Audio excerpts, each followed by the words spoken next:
లేకుండా పరిష్కరించాలి, కానీ పరిష్కరించరు. వట్టప్పుడు పోతే అపాయింట్మెంట్ ఇయ్యరు, వినేటువంటి సంస్కారం లేదు, పరిష్కరించేటువంటి సత్తా అంతకంటే కూడా లేదు. కానీ ఎన్నికలు వచ్చినప్పుడు మాత్రం ఆ 5 ఏళ్లలో ఉండేటువంటి డిమాండ్లన్నీ కూడా మళ్ళీ చెప్పమని చెప్పి ఇది పరిష్కరిస్తామని చెప్పేటువంటి మనకు మాటలు వినబడతా ఉంటాయి. కానీ మనం అవన్నీ చూసి విసిగిపోయినాం. కాబట్టి మనలాంటి విజ్ఞులు ఇలా పట్టభద్రుల ఓట్లతో జరిగేటువంటి ఎన్నిక కాబట్టి సమాజానికి దిక్సూచిలాగా ఉండేవాళ్ళం కాబట్టి చాలా బాధ్యతాయుతంగా ఆలోచించాలని చెప్పి కోరుతున్నాం. మనం ఎంతోమందిని చూసినాం, ఎన్నెన్నో చూసినాం. మనం ఒక ఎమర్జెన్సీ తర్వాత వచ్చిన ఎన్నికలను చూసినాం. చిన్న పిల్లలం అప్పుడు. ఆనాడు టీవీలు లేవు, ఆనాడు పెద్దగా పేపర్లు లేవు, ఆనాడు కేవలం రేడియో మాత్రమే ఉండేది.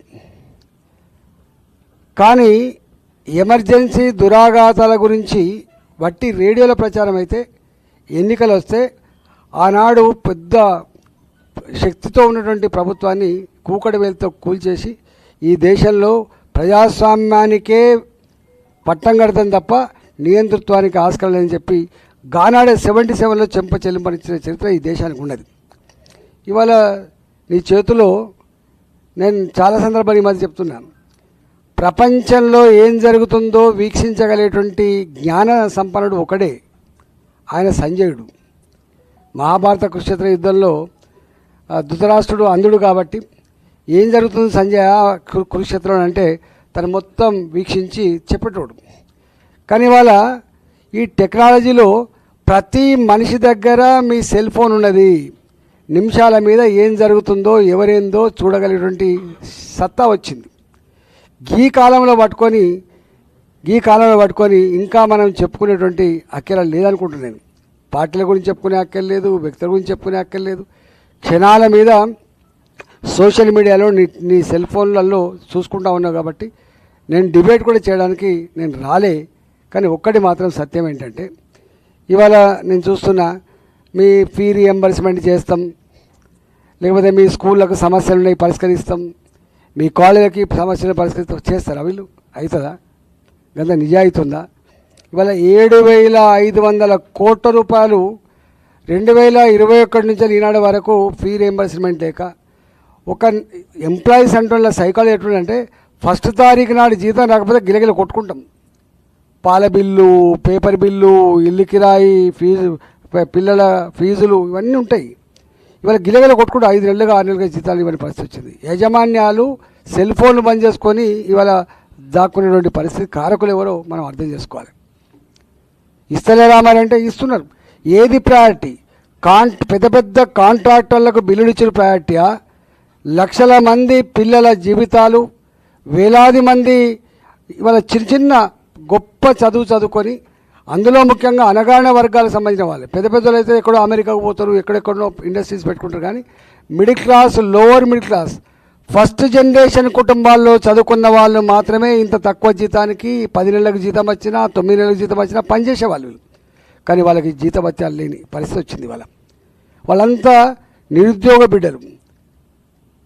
ఎక్కడన్నా నోటిఫికేషన్ రాకపోతుందా, ప్రభుత్వ ఉద్యోగం రాకపోతుందా అని చెప్పి గంపడ ఆశలతో ఎదురు చూసుకుంటా ఇవాళ కాలం గడిపే వాళ్ళకి జీతాలు లేవు. ఇవాళ యాజమాన్యాలకు కంటి మీద కునుకు లేకుండా ఉన్నది. కాబట్టి నేనంటున్నా, మీకు ఇంత నిజాయితీ ఉంటే మా స్కూళ్లకు కాలేజీలకు రావాల్సినటువంటి 7,500 కోట్ల రూపాయలు రిలీజ్ చేసి నువ్వు అడిగితే సంతోషంగా ఉంటుంది తప్ప నువ్వు అవి రిలీజ్ చేయకుండా ఇస్తామంటే నీ మాటలు నమ్మడానికి ఎవరు సిద్ధంగా ఉన్నారు? అట్లనే పిల్లలకు స్కాలర్షిప్లు వస్తలేవు. ఈవెన్ గవర్నమెంట్ హాస్టళ్లలో, గవర్నమెంట్ స్కూళ్ళల్లో వండి పెట్టే వాళ్ళకు పైసలు వస్తలేవు. ఈవెన్ హాస్టల్లో సరుకులు ఇచ్చిన వాళ్ళకు కూడా పైసలు వస్తలేవు. ఇవాళ గది దుస్థితి. ఇవాళ వీళ్ళు ఇంత మాట్లాడుతున్నారు. నిరుద్యోగ భృతి గురించి కేసీఆర్ గారు 3,116 రూపాయలు ఇస్తా అని చెప్పిండు. 5 ఏళ్ళు ఎగబెట్టిండు, ఇయ్యలే. ఇవాళ మళ్ళీ స్వయంగా నాకు తెలిసి మన ప్రియాంక గాంధీ గారు చెప్పినట్టుంది, 4,000 రూపాయలు నిరుద్యోగ భృతి ఇస్తా అని చెప్పిండు. 6 నెలలు అయింది, ఇంతవరకు దాన్ని ఊసలేదు. అనేకం ఉన్నాయి ఇట్లా ఎంప్లాయీస్ ఉన్నారు. దీంట్లో పాల్గొనే వాళ్ళంతా రేపు ఉద్యోగులు కూడా పాల్గొంటారు. ఉద్యోగులకు 4 డిఏలు పెండింగ్ ఉన్నాయి. కేంద్ర ప్రభుత్వం 4 డిఏలు రిలీజ్ చేసినప్పటికి కూడా ఒక్క డిఏ కూడా రిలీజ్ చేయకుండా వాళ్ళని వేదన గురి చేస్తున్నారు. పిఆర్సీ 2023 జూలైలో కొత్త పిఆర్సీ రావాలి. ఇంతవరకు కొత్త పిఆర్సీ లేదు. ఆ కమిటీ వేసిండు జోషి గారితో, ఇంతవరకు రిపోర్ట్ తీసుకోలే, ఎప్పుడొస్తా కూడా తెలియదు. ఇవన్నీ మనం ఆనాడు కేసీఆర్ గారే అన్ని సమస్యలకు కారణమని చెప్పి, కేసీఆర్ గారు మళ్ళీ రావద్దని చెప్పి కక్ష కట్టి ఇవాళ ఆరూరు రమేష్ లాంటోడు 90,000 మేడతోడు ఉన్నాడు కూడా ఎందుకు ఓడిపోయాడు? ఆరూరు రమేష్ వ్యక్తిగతంగా ఓడిపోలే, కానీ ఈ ప్రభుత్వం వద్దనుకున్నారు వారు. కేసీఆర్ గారు మళ్ళీ ముఖ్యమంత్రి అయితే మాటలు తప్ప చేతలు ఉంటుంది అని చెప్పి భావించారు కాబట్టి ఓట్లేసారు. Party policy. ఇవాళ సేమ్ వీళ్ళు ఆ కోపంతో వీళ్ళ కోటెత్తే పేనం మీద నుంచి పోయిలబడిగా ఫీల్ అవుతున్నారు. పేనం నుంచి ఈ మంత్రుల్ని అడుగుతున్నా, మావులను తీసుకొచ్చి ఇప్పుడు మీటింగ్ పెట్టించి దబాయించి మీరు ఆ పార్టీ కోటేసినా ఈ పార్టీ కోటేసినా రేపు మీ సంగతి చూద్దామని చెప్పే బదులుగా ఇంకా ముఖ్యమంత్రి గారు పోయి మనకి మాట ఇచ్చినాం, గిన్ని మాటలు ఇచ్చినాం, ఎమర్జెన్సీ ఉన్నాయి, పరిష్కరించాలన్నటువంటి సోయి ఉంటే సంతోషపడడం తప్ప ఈ పిచ్చుకల మీద బ్రహ్మాస్త్రం వేసినట్టు ఈ కాలేజీ యాజమాన్యాల మీద స్కూల్ ఇవేం పద్ధతి అని నాకు అర్థం కాదు. అవన్నీ వేయలేదు కేసీఆర్ అంతకుముందు. ఇవన్నీ మనకు కొత్త కాదు. తెలంగాణ వాళ్ళు ప్రేమకు లొంగుతారు తప్ప దబాయింపులకు లొంగే తెలంగాణ కాదు. మత్పరిచ్చులు మాయ చేసుడు తెలంగాణ రక్తంలో లేదు, అది గమనించాలి. ఇలా ఓట్లు వేసింది, రోడ్లు వేయలేదని వేసిండు కేసీఆర్కు. రోడ్లు వేసిండు, కాలువలు తవ్విండు, ప్రాజెక్టు కట్టిండు, ఇంట్లో టిప్ టాప్ చేసిండు, ఏ టౌన్కి పోయినా బ్రహ్మాండంగా 4 లేన్ రోడ్డు. కానీ ఎక్కడో సెల్ఫ్ రెస్పెక్ట్, ఆత్మగౌరవానికి దెబ్బ తగిలింది.